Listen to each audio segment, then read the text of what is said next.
Everyone, it's me Priyanka. Welcome back to my channel. So guys, आज के इस video में मैं आप लोगों को नमकीन खुरमी की रेसिपी बताने जा रही हूँ।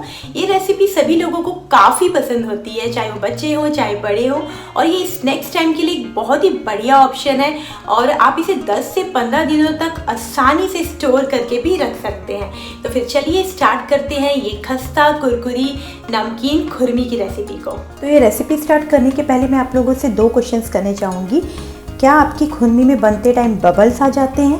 क्या आपकी खुरमी ठंडी होते ही कड़क हो जाती है? तो आप बिल्कुल सही वीडियो देख रहे हैं। इस वीडियो पे ही आपको अपने सवालों के जवाब मिल जाएंगे। अगर ये मेरा वीडियो कोई फर्स्ट टाइम देख रहा है तो प्लीज़ जल्दी से बेल आइकन प्रेस करके मेरे चैनल को सब्सक्राइब कर दीजिए। इससे क्या होगा, जो मैं वीडियोस डालती हूँ उसकी आपको नोटिफिकेशन जल्दी से मिल जाएगी और आप तुरंत देख पाएंगे।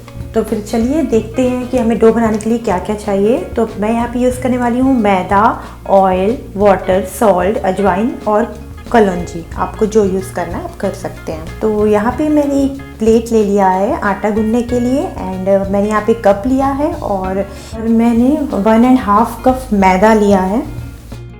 आप ऐसे मेज़रमेंट ले लें। जो बिगनर्स हैं उनके लिए बहुत इंपॉर्टेंट है कि वो किसी भी मेज़रमेंट के थ्रू ही ये खुरमी की रेसिपी बनाएं, तभी वो खुरमी परफेक्ट बनेगी। तो अब मैं सेंटर में इस तरह से होल कर रही हूँ क्योंकि मुझे अभी इसमें ऑयल डालना है। ये ऑयल मैंने थोड़ा सा वार्म कर लिया है। अब मैं आपको क्वांटिटी बता देती हूँ। मैंने 1/4 कप ऑयल लिया है और अब मैं सॉल्ट डालने वाली हूँ इसमें। तो मैंने इसमें 1/2 टेबल स्पून सॉल्ट लिया है। बिगनर से अगर उन्हें समझ में नहीं आ रहा है कि हाफ़ डालें या उससे कम या उससे ज़्यादा, तो मैं उन्हें बता दूं कि आप ऐसा करिए, अभी हाफ़ से भी कम डालिए और मैं आगे बताऊंगी कि आपको क्या करना है। तो अब मैं बेकिंग सोडा डाल रही हूँ। आपको बेकिंग सोडा जस्ट 1 पिंच ही डालना है, उससे ज़्यादा नहीं डालें आप।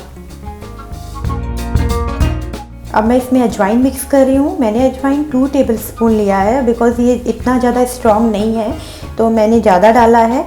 और अगर आप लोग भी अजवाइन यूज़ कर रहे हैं, वो ऐसा लग रहा है बहुत स्ट्रॉन्ग है, तो आप लोग 1 स्पून ही डालिए। तो अजवाइन डालने के बाद मैं सारी चीज़ें मिक्स करूँगी अच्छी तरह से। अभी हमें पानी बिल्कुल यूज़ नहीं करना है क्योंकि जो ऑयल है पहले हम उसके साथ ही आटा गूंदेंगे।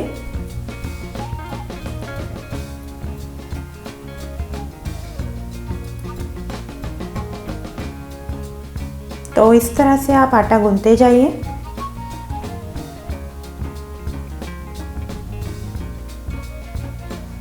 इस तरह से आपका आटा रेडी होना चाहिए।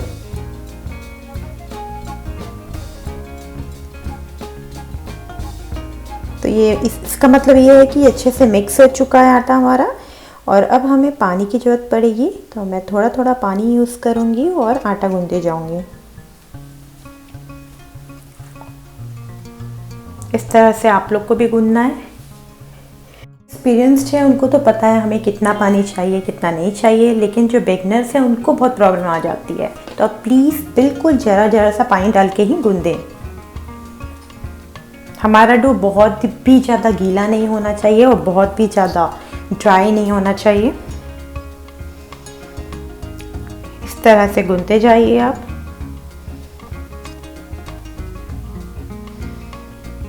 जैसे हम आटा गूंथते हैं ना, उसी तरह से आपको ये वाला डो भी रेडी करना है।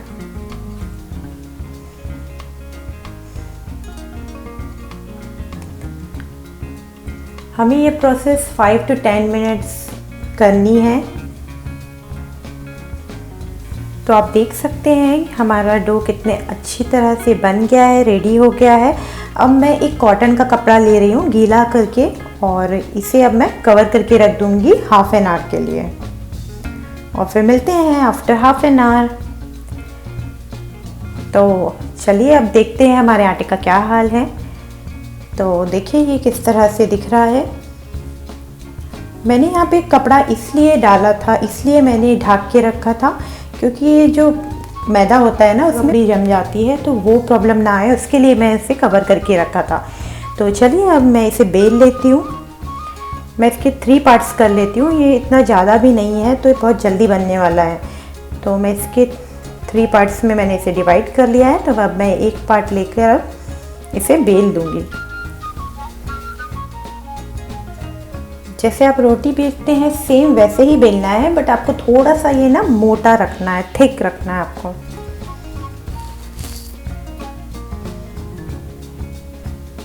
हमें ना आटा लगाना है ना ऑयल लगाना है, ऐसे ही बेलना है।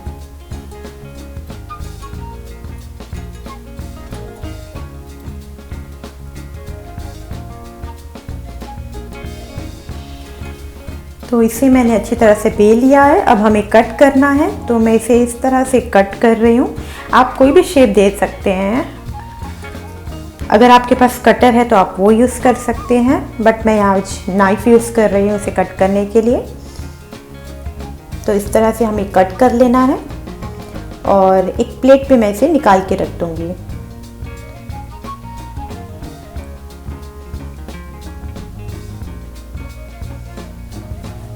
तो बाकी बची जो लोइयाँ हमें भी उसी तरह से कट कर लेना है। मिनट रुककर फिर हमें फ्राई करने वाली प्रोसेस करना है। तो ये बिल्कुल रेडी है फ्राई होने के लिए। तो मैंने यहाँ पे एक पैन लिया है। अब ट्राई कीजिए कि बिल्कुल छोटा सा पैन यूज़ करें, बिकॉज क्या होता है इसमें ज़्यादा ऑयल वेस्ट नहीं होता है। तो मैंने यहाँ बिल्कुल छोटा सा पैन लिया है जो मेरे घर पे अवेलेबल था, और मैं अभी यहाँ पे ऑलिव ऑयल यूज़ कर रही हूँ। मीडियम फ्लेम पे गर्म होने देना है 5 मिनट तक। उसके बाद हमें जो हमने कच्चा आटा रेडी किया है उसे हमें डाल के देखना है कि वो बबल्स जैसा उठ रहा है कि नहीं ऑयल से। तब हमें सब पता चलेगा कि हाँ अब ये टाइम आया है कि हम अपने सारी जो बेले हुए कच्ची जो हमारी खुरमी है वो हमें डाल सकते हैं इसमें। तो जो बिगनर्स है मैं उन्हें बता रही हूँ, बिकॉज उन्हें थोड़ी सी प्रॉब्लम आती है बनाते टाइम, फर्स्ट टाइम बनाते टाइम। तो ये बिगनर्स के लिए बहुत अच्छी टिप्स है। कुरकुरी खस्ता खुरमी बनाने की रेसिपी है ये। तो प्लीज़ ध्यान से देखिए कि तेल कितना गर्म होना चाहिए।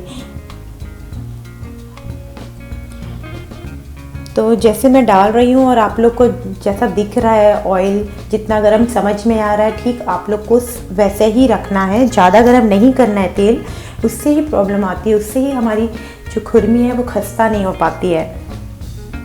तो मैं डाल रही हूँ सारे, मतलब जितने एक टाइम पे आ रहे हैं मैं उतने डाल रही हूँ। तो डालने के बाद अब मैं क्या करूँगी, मैं हल्के हाथ से थोड़ा सा चला दूँगी इसे।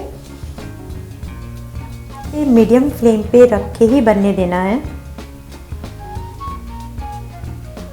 2-3 मिनट में आप इसे चलाते जाइए। ऑयल मैंने इतना यूज़ किया है कि जो मेरी सारी खुरमी है वो अच्छे से डूब जाए, क्योंकि मुझे पलटने की ज़रूरत नहीं पड़ेगी, वो दोनों साइड से अच्छे से बन जाएंगे। 4 मिनट के बाद देखिए ये इस तरह से दिख रहा है। अभी ये रेडी नहीं हुआ है, मैं आप लोग को जस्ट दिखा रही हूँ कि ये कैसा दिख रहा है और हमें और कितना टाइम लगेगा। तो मुझे लगता है कि अभी इसे 4-5 मिनट और लगने वाले हैं। तो आप मीडियम फ्लेम पे ही इसे रखिए और होने दीजिए। सीखने में काफ़ी टाइम लगता है, लेकिन बिलीव मी जब ये बनता है ना तो बहुत यमी लगता है, बहुत क्रंची लगता है। तो अभी हमें इसे होने देना है। मैं आपको बताऊंगी कि इसे किस स्टेज पे हमें बाहर निकालना है। तो आप देखेंगे 3-4 मिनट के बाद आपको बहुत अच्छी सी खुशबू आने लगेगी, खस्ता खस्ता जैसे समोसे की आती है, ठीक उसी तरह से आएगी। तो और जो इसका कलर है ना वो हल्का सा ब्राउन होना चाहिए, रेड नहीं करना है, लाइट ब्राउन दिखना चाहिए।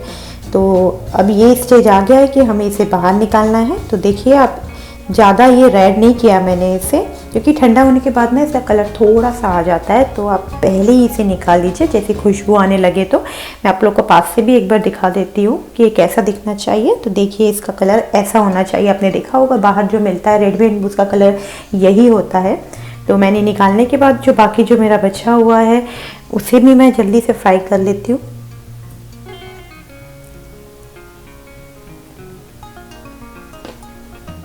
तो देखिए ये भी रेडी हो गया है उसी तरह से।